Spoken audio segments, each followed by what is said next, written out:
Mr. Speaker, is there a particular class of misdemeanors that this is limited to, or is it open to all classes of misdemeanors? Through you, Mr. Speaker. Representative Tong. Through you, there's no limitation on the classes of misdemeanors. Representative Cummings.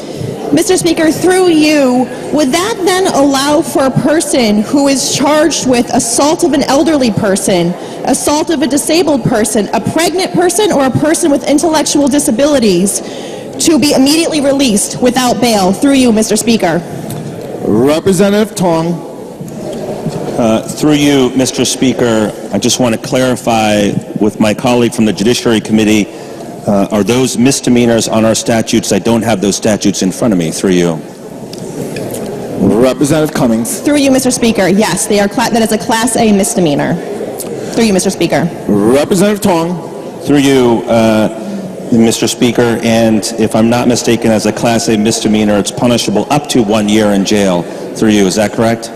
Representative Cummings. Through you, Mr. Speaker. Yes, that is correct. Through you, Mr. Speaker. Representative Tong. Through you, Mr. Speaker. Those are very serious crimes and contain an element of physical injury and threat to public safety.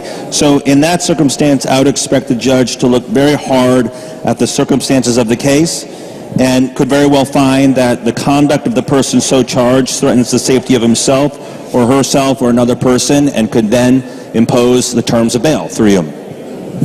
Representative Cummings. Through you, Mr. Speaker, but that would require the judge to articulate those specific instances, but there is still a chance that that person could be immediately released without bail. Is that not correct? Through you, Mr. Speaker.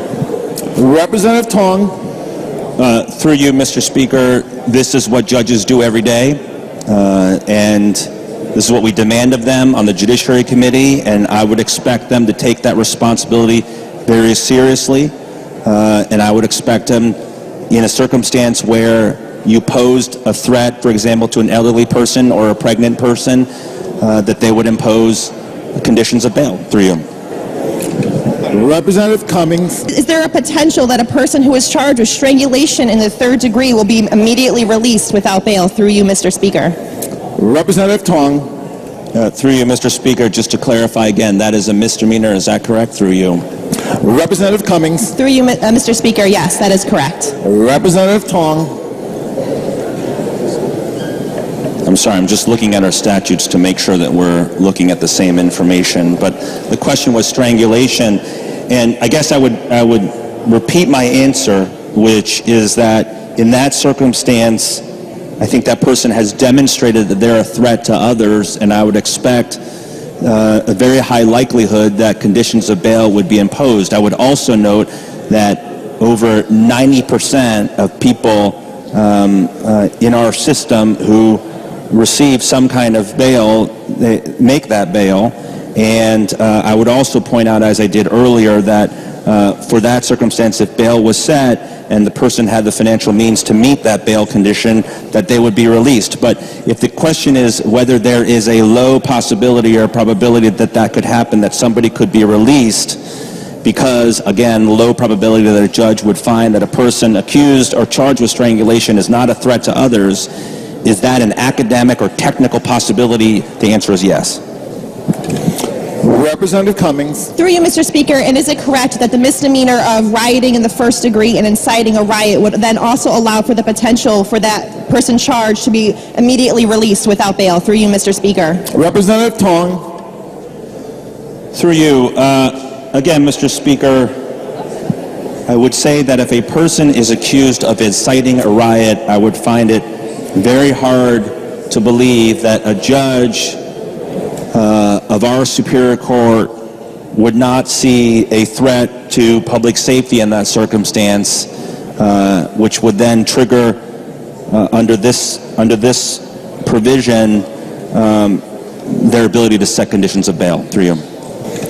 Representative Cummings. Through you, Mr. Speaker, is it true that it is a potential for a person who is charged with the misdemeanor of stalking in the 2nd degree could possibly be released immediately without bail? Through you, Mr. Speaker.